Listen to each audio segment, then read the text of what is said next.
All right. Well, we're getting ready for evening prayer with the franclaraAbbey. We will be on shortly at 4 o'clock. That's when we start. So right now we're getting it posted up onto Facebook to let people know that we're going live. It's good to be back. It's good to be back Wednesday and have evening prayer.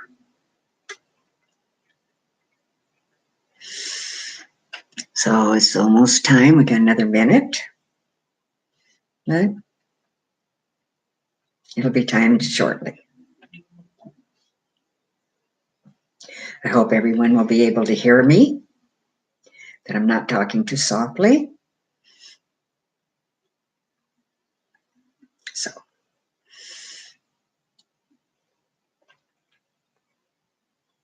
okay, it's almost 4 o'clock. We'll get ready here to light the candle. We always light the candle for unity and peace. Always, every Wednesday night. So it's 4 o'clock, and welcome and greetings for Wednesday evening prayer with the franclaraAbbey. I'm Sister Nancy, and we welcome you. For those who will be joining me and for those who will watch me later on video. So first of all, I'm going to light a candle, and this is for unity and peace. And I light this candle also for our brother Abbot, Brother Sean, our Abbot sister Eleanor, for the Teo community and the franclara branch, for all our family and friends, and for all those that we love and that we pray for, and especially for unity and peace. Hi, Mary. Hi, Mark. Hi, Megan. It's good to see you.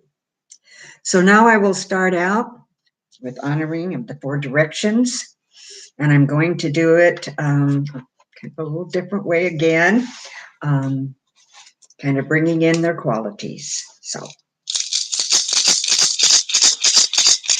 we ask that the energies and the qualities of these, creativity and illumination,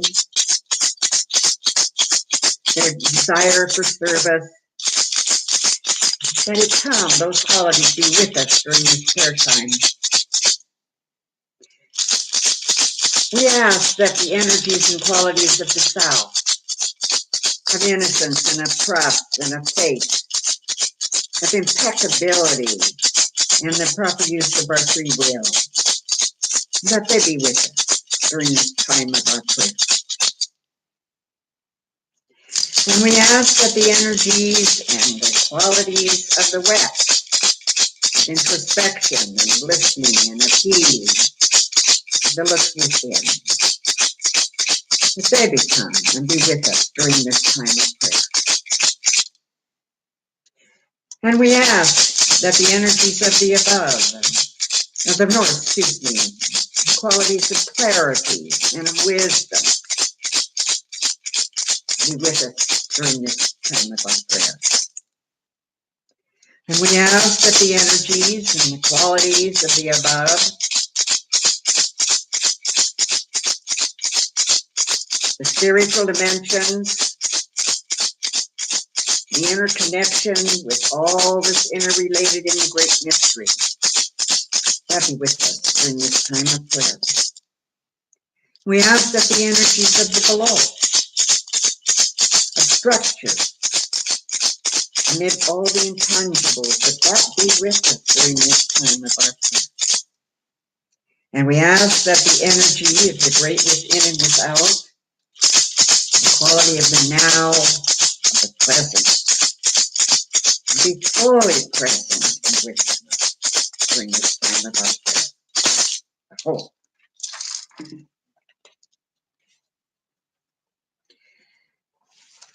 And I will start out with a little song, 4 times in honor of the 4 cardinal directions. Oh, hello, Sister Eleanor. Hello, and blessings to you too. Okay, hey, hey, hey, hey, hey, hey, hey, hey, hey, hey, hey, hey, hey, Angua. Hey, hey, hey, hey, hey, Angua. Hey, hey, hey, hey, hey, Angua. Hey, hey, hey, hey,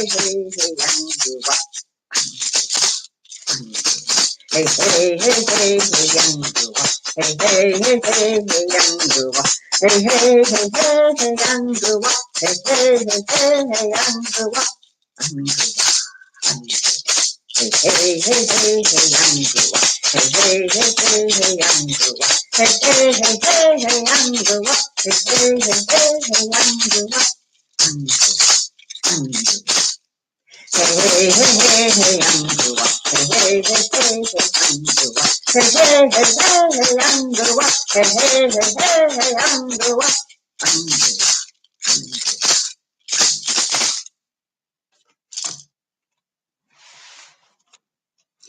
And now this evening, we're going to be going into the qualities, the energies of the southerly direction.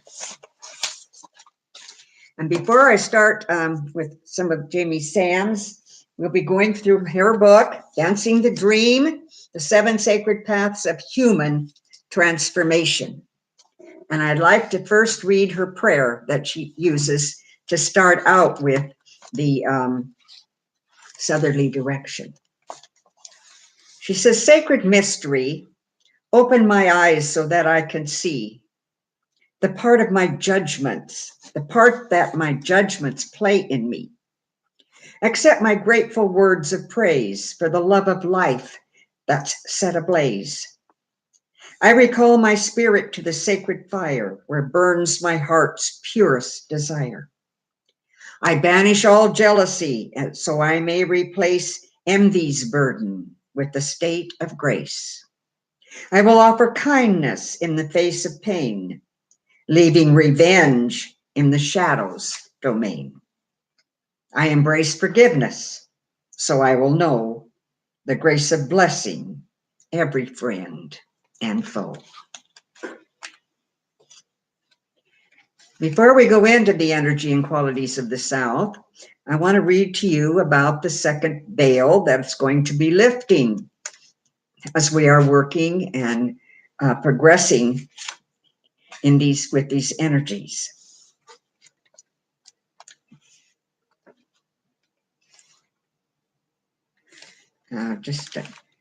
Okay. Just a minute here. Veil is Peter. Wait, excuse me. I thought I had it down right here on the second veil, the third veil of separation. Oh, we create the second veil of separation by forgetting the authentic identity of our spiritual essences and how we are connected to the Creator and the rest of creation. When we forget our spiritual identities, we also forget why we are here in physical bodies. And when we forget why we are here on the earth, we also forget our original purpose for being human. So this is the veil that'll start lifting. The threads will start coming apart slowly, slowly, as we go through the path, the second path of human transformation. And in this time of the South, or these energies, we return to trust and innocence. And this is a place where faith is tested or proven, where synchronicity starts to happen, where we begin to resonate with the heartbeat of the earth. And we begin to honor our perceptions. Here we need to confront and correct our own behaviors, like gossip or addictions, because they deplete our energy. And it takes lots of energy to enter the dream weave. So we must use our will to stay firm and not give vast amounts of our life force to stuffing or refusing to feel our feelings. We must feel them, let them go, and heal. Now I'm going to read a little from what she wrote on the South, a few paragraphs here and there. And the first one is, the second path begins the remembering of the parts of ourselves that we have invested in the negative bank accounts belonging to the shadow side of our natures. Impeccability emerges as our personal integrity is reinstated, bringing a balance within the self. When in balance, we notice when we negatively invest our thoughts and feelings, and we are willing to correct our mistakes by withdrawing our life force from those thoughts, actions, or feelings. Impeccability also includes no judgments. What is right for one person may be dead wrong for another. Limiting human beings to one course of action, one path of worship, or one cultural concept is equivalent to limiting creation. And finally, here, the lessons of the second path seem to support this idea by showing how our emotions give us opportunities to use our free will.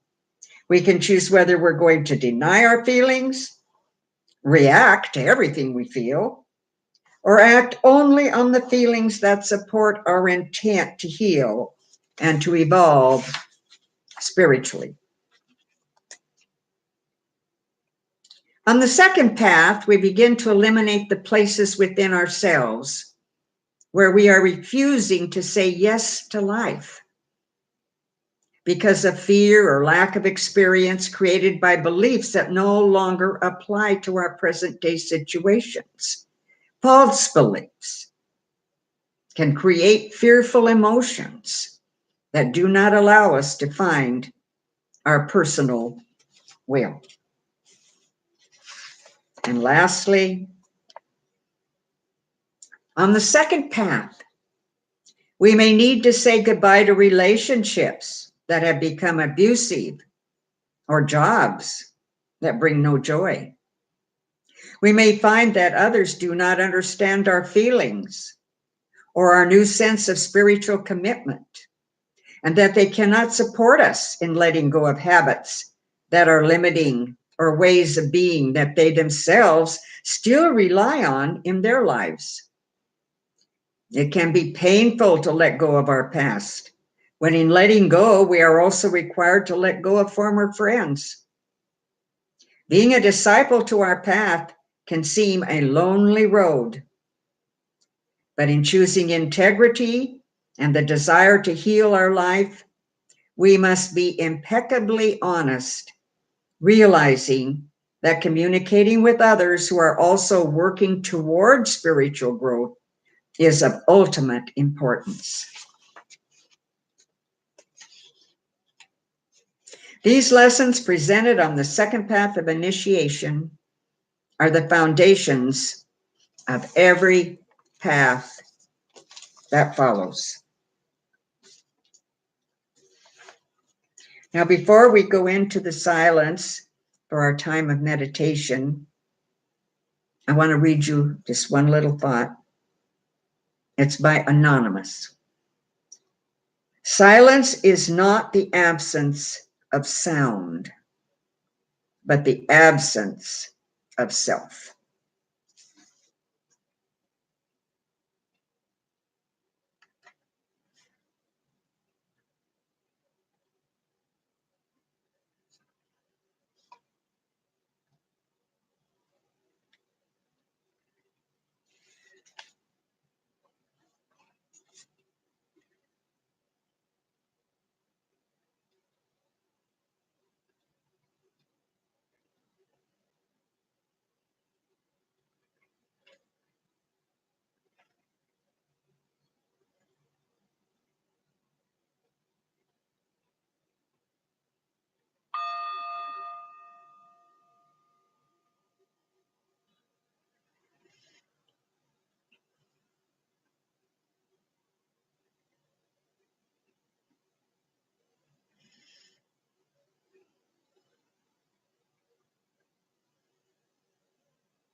As we come out of the silence, I'm going to play some flute music that I forgot to play during the first half. I got it all set up and then I forgot. So I'm going to play it during prayers.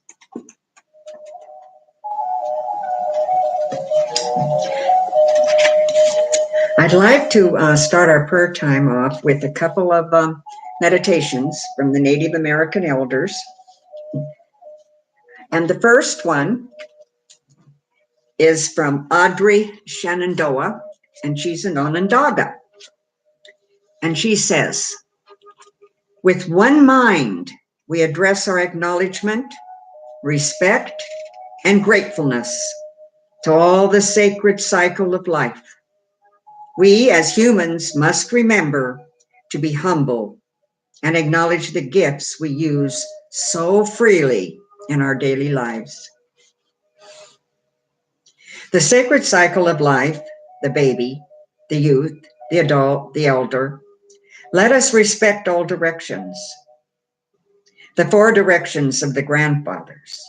Let us respect their power. Let us remember we belong to the earth. The earth does not belong to us. Help us to be respectful to all the gifts you have given us. Oh, Great Spirit, help me this day to be humble. Let me not attack anything in deed or in my thoughts. Let my thoughts focus on the beauty you have created in all things.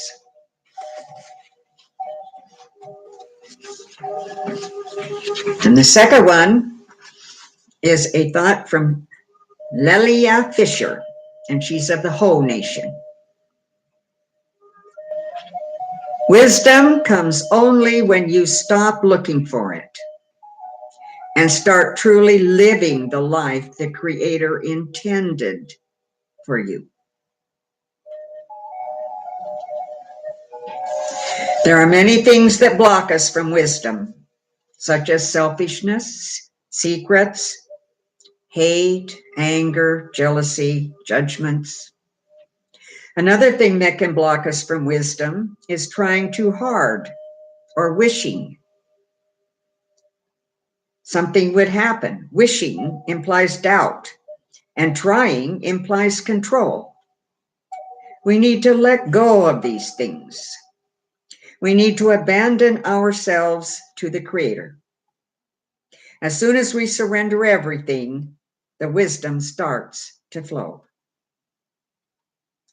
The elders know how to help us with this. Just ask them. My Great Spirit, today, I surrender my life and my will to your care.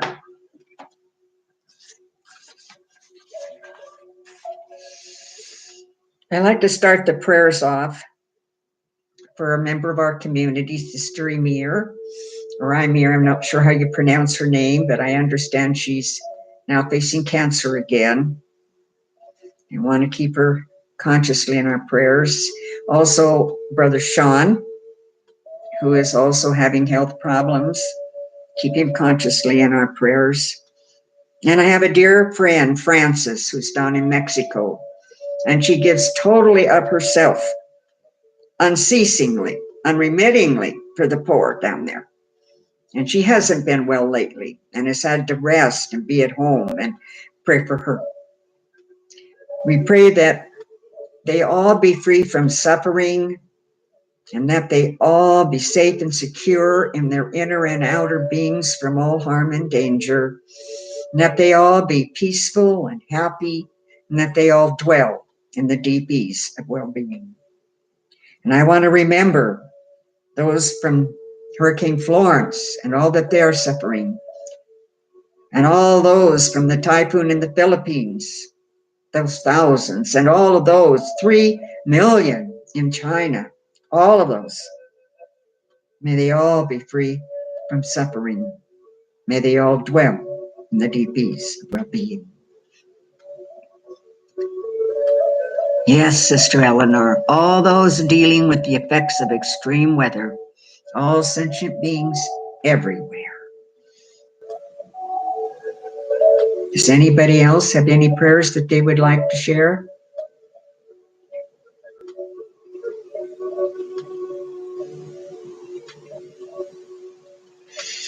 Then we will close with, may all sentient beings be free from suffering. May they all be peaceful and happy, and may they all dwell in the deep ease of well-being. And I'm going to close with a simple little song. I will be gentle with myself. I will love myself. I am a child of the universe. We are one together. I will be gentle with myself. I will love myself. I am a child of the universe. We are one together. May we all be gentle with ourselves, love ourselves. We are children of the universe. We are one together. And I blow out the candle for peace and unity, remembering that that eternal flame is within each of us and within all things. Oh, Sister Mary, I'm glad you gave prayers of thanksgiving. Yes, always prayers of gratitude and thanksgiving. So thank you all for being with me tonight, for praying with me. Namaste.